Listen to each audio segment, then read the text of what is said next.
و اعمال اور جمال و کمال کے وارث و امین ہیں، تو دوسری طرف عارف باللہ حضرت مولانا محمد احمد صاحب پرتاب گڑھی قدس سرہ کے ذوق و شوق اور جذب و احسان کا عکس جمیل ہیں۔ ہم دل کی گہرائی سے حضرت والا کے شکر گزار ہیں کہ حضرت نے پیرانہ سالی کے باوجود ہماری دعوت کو قبول فرمایا اور سفر میں پیش آنے والی مشکلات کو برداشت کرتے ہوئے تشریف لائے اور ہمیں اپنے علمی و روحانی آبشار سے سیراب ہونے کا موقع عنایت فرمایا۔ ہمارا آج کا یہ اجلاس حضرت ہی کے زیر صدارت جادہ پیما ہے۔ فیضان تیرا شاخ گلے تر کی طرح ہے، فیضان تیرا شاخ گلے تر کی طرح ہے،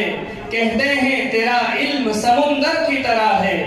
بڑھتی ہے تیرے کوچے میں انوار کی سوغات، بڑھتی ہے تیرے کوچے میں انوار کی سوغات، تو شہر میں خورشید منور کی طرح ہے۔ ہر لفظ تیرا گوہر نایاب کے جیسا، ہر حرف تیرا حرف معطر کی طرح ہے، اور تجسیم ہوئے سنگ تیرے دست ہنر سے،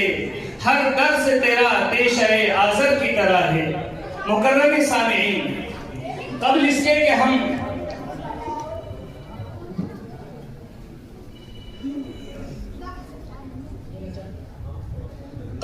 کہ ہم